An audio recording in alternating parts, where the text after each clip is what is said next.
এই আইনটা ভালো করে পড়ে দেখবেন। এই অংশটা না বললেই ভালো হতো। ওই নির্দিষ্ট সময় যখন আসবে তখন আলোচনায় আমরা অংশগ্রহণ করব। এখানে এই ব্যাপারে আর কিছু বলতে চাচ্ছি না। আমি এখন মাননীয় আইন, বিচার ও সংসদ বিষয়ক মন্ত্রী আসাদুজ্জামানকে international crimes tribunal amendment bill 2026 উত্থাপনের অনুমতি প্রার্থনার জন্য আহ্বান জানাচ্ছি। মাননীয় স্পিকার, আপনাকে ধন্যবাদ।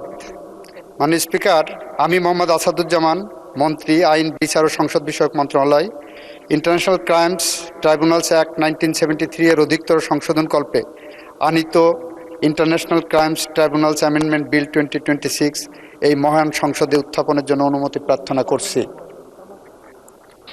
মাননীয় মন্ত্রী, আপনি বিলটি উত্থাপন করুন। মাননীয় স্পিকার, আপনাকে ধন্যবাদ। মাননীয় স্পিকার, আমি মোহাম্মদ আসাদুজ্জামান, মন্ত্রী, আইন, বিচার ও সংসদ বিষয়ক মন্ত্রণালয়, ইন্টারন্যাশনাল ক্রাইমস ট্রাইব্যুনালস অ্যাক্ট 1973 এর অধিকতর সংশোধন কল্পে আনিত bill international crimes tribunals amendment bill 2026 এই মহান সংসদে উত্থাপন করলাম। International crimes tribunal amendment bill 2026 সংসদে উত্থাপিত হলো। আমি এখন মাননীয় আইন, বিচার ও সংসদ বিষয়ক মন্ত্রী জনাব আসাদুজ্জামানকে সংসদে উত্থাপিত আকারে international crimes tribunal amendment bill 2026 অবিলম্বে বিবেচনার প্রস্তাব উত্থাপনের জন্য আহ্বান জানাচ্ছি। মাননীয় স্পিকার, আপনাকে ধন্যবাদ। মাননীয় speaker, international crimes tribunals act 1973 এর অধিকতর সংশোধন কল্পে আনিত international crimes tribunals amendment bill 2026 এই অবিলম্বে এই মহান সংসদে বিবেচনার জন্য গ্রহণ করা হোক। মাননীয় সদস্যবৃন্দ, সংসদের সামনে প্রশ্ন হচ্ছে সংসদে উত্থাপিত আকারে international crimes tribunal amendment bill 2026 অবিলম্বে বিবেচনার জন্য গ্রহণ করা হোক। যারা এই প্রস্তাবের পক্ষে আছেন তারা হ্যাঁ বলুন। যারা এই প্রস্তাবের বিপক্ষে আছেন তারা না বলুন। আমার মনে হয় সর্বসম্মতিক্রমে হ্যাঁ জয়যুক্ত হয়েছে, হ্যাঁ জয়যুক্ত হয়েছে, হ্যাঁ জয়যুক্ত হয়েছে। অতএব সংসদে উত্থাপিত আকারে international crimes tribunal amendment bill 2026 অবিলম্বে বিবেচনার জন্য গৃহীত হলো। মাননীয় সদস্যবৃন্দ, বিলটির উপর দফাওয়ারি কোনো সংশোধনী নেই। আমি এখন বিলের দফাগুলো সংসদে পেশ করছি। সংসদের সামনে প্রশ্ন হচ্ছে বিলের দফা 2, 3, 4, 5, 6, 7, 8, 9, 10, 11, 12, 13, 14, 15, 16, 17, 18, 19, 20, 21 এই বিলের অংশ হিসাবে গ্রহণ করা হোক। যারা এই প্রস্তাবের পক্ষে আছেন তারা হ্যাঁ বলুন। যারা এই প্রস্তাবের বিপক্ষে আছেন তারা না বলুন। আমার মনে হয় সর্বসম্মতিক্রমে হ্যাঁ জয়যুক্ত হয়েছে, হ্যাঁ জয়যুক্ত হয়েছে, হ্যাঁ জয়যুক্ত হয়েছে। অতএব বিলের দফা 2, 3, 4, 5, 6, 7, 8, 9, 10, 11, 12, 13, 14, 15, 16, 17, 18, 19, 20, 21 এই বিলের অংশ হিসাবে গৃহীত হলো। সংসদের সামনে প্রশ্ন হচ্ছে বিলের এক দফা, বলবৎকরণ দফা, প্রস্তাবনা, প্রবর্তন এবং শিরোনামা এই বিলের অংশ হিসাবে গ্রহণ করা হোক। যারা এই প্রস্তাবের পক্ষে আছেন তারা হ্যাঁ বলুন। যারা এই প্রস্তাবের বিপক্ষে আছেন তারা না বলুন।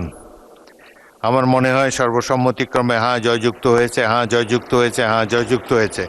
অতএব বিলের এক দফা, বলবৎকরণ দফা, প্রস্তাবনা, প্রবর্তন এবং শিরোনামা এই বিলের অংশ হিসাবে গৃহীত হলো।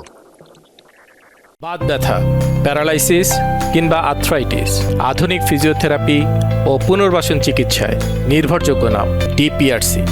মাননীয় আইন, বিচার ও সংসদ বিষয়ক মন্ত্রী জনাব আসাদুজ্জামান, আপনি বিলটি পাশ করার প্রস্তাব উত্থাপন করতে পারেন। মাননীয় স্পিকার, আপনাকে ধন্যবাদ। মাননীয় স্পিকার, এই বিলটি পাশ করার আগে আমি একটা বাক্য আপনার সামনে, কয়েকটা বাক্য মাননীয় বিরোধী দলের সদস্যদের সহ এই সংসদে উপস্থাপন করতে চাই। এটি এমন একটি বিল যে বিলের মধ্যে ক্রাইম এগেনস্ট হিউম্যানিটির ডেফিনেশনের মধ্যে গুমকে অন্তর্ভুক্ত করা হয়েছে। এটি এমন একটি বিল যে বিলের মাধ্যমে আমরা আন্তর্জাতিক অপরাধ ট্রাইব্যুনালে গুমের বিচারকে সঠিক পথে নিয়ে যাওয়ার জন্য আমরা গুমকে একটি মানবতা বিরোধী অপরাধ হিসেবে ডিফাইন করেছি। সেই কারণে মাননীয় স্পিকার, যারা গুমের আইন নিয়ে আমরা গুম চাচ্ছি না, গুমের বিচার চাচ্ছি না বলছেন, তাদের জন্য বলছি এই আইনটা ভালো করে পড়ে দেখবেন।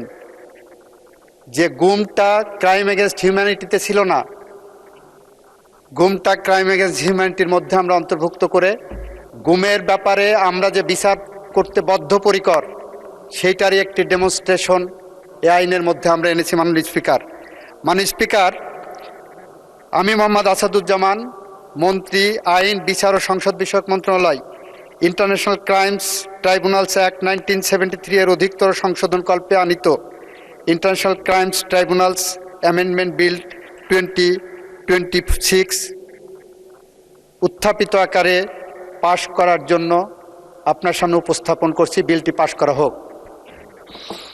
ধন্যবাদ মাননীয় মন্ত্রী। সংসদের সামনে প্রশ্ন হচ্ছে, সংসদে উত্থাপিত আকারে international crimes tribunals amendment bill 2026 পাশ করা হোক। যারা এই প্রস্তাবের পক্ষে আছেন তারা হ্যাঁ বলুন। যারা এই প্রস্তাবের বিপক্ষে আছেন তারা না বলুন। আমার মনে হয় সর্বসম্মতিক্রমে হ্যাঁ জয়যুক্ত হয়েছে, হ্যাঁ জয়যুক্ত হয়েছে, হ্যাঁ জয়যুক্ত হয়েছে। অতএব সংসদে উত্থাপিত আকারে international crimes tribunal amendment bill 2026 সর্বসম্মতিক্রমে পাশ হলো। বিরোধী দলের নেতা বলুন। মাননীয় স্পিকার, আপনাকে ধন্যবাদ। এই বিলটি পাশ করা প্রসঙ্গে মাননীয় আইনমন্ত্রী যে কথাগুলো বলেছেন, আমার কাছে এটা অনাহুত এবং এইটার সাথে আমি এটাকে সম্পৃক্ত মনে করি না। এই অংশটা না বললেই ভালো হতো। ওই নির্দিষ্ট সময় যখন আসবে তখন আলোচনায় আমরা অংশগ্রহণ করব। এখানে এই ব্যাপারে আর কিছু বলতে চাচ্ছি না। ধন্যবাদ আপনাকে। মাননীয় আইনমন্ত্রী, এই সম্পর্কে তো কেউ আপত্তিও দেয় নেই। আপনি যে সর্বশেষ যে কথাটি বললেন, কোনো আপত্তি তো এই সংসদে কারো কাছ থেকে শুনি নেই আমরা। আপনি কিছু বলবেন? আইনমন্ত্রীকে মাইক দিন। বাইরে গুমের বিচার করার ব্যাপারে এই সরকারের সদিচ্ছাকে অনেকে প্রশ্ন তোলার চেষ্টা করেছেন। সেই কারণে এই বিলটাকে আমরা উপস্থাপনের আগে আপনার সামনে ক্লিয়ার করলাম যে আমরা গুমের বিচার ব্যাপারে কতটা কমিটেড। এই সরকার গুমের সাথে সম্পৃক্ত অপরাধীদেরকে বিচারের আওতায় আনার জন্য কতটা কমিটেড সেইটাই মাননীয় স্পিকার আপনার মাধ্যমে গোটা পার্লামেন্ট এবং দেশবাসীকে অবহিত করলাম। মাননীয় মন্ত্রী, বাইরে কত লোক কত কথা বলে, আপনি সংসদের মধ্যে যে আলোচনা হয়, ধন্যবাদ। আপনি সংসদের আলোচনার মধ্যে সংসদ সদস্যদের বক্তব্যের মধ্যে আপনার বক্তব্য সীমাবদ্ধ রাখেন। বাইরের কথা শোনার প্রয়োজন জাতীয় সংসদে এখন নাই। এখানে আইন অনুযায়ী, বিধি অনুযায়ী যেটি উত্থাপিত হবে সে ব্যাপারেই আমরা কার্যক্রম গ্রহণ করব। ধন্যবাদ। এ ব্যাপারে আর বক্তব্য শোনার প্রয়োজন নেই। ধন্যবাদ।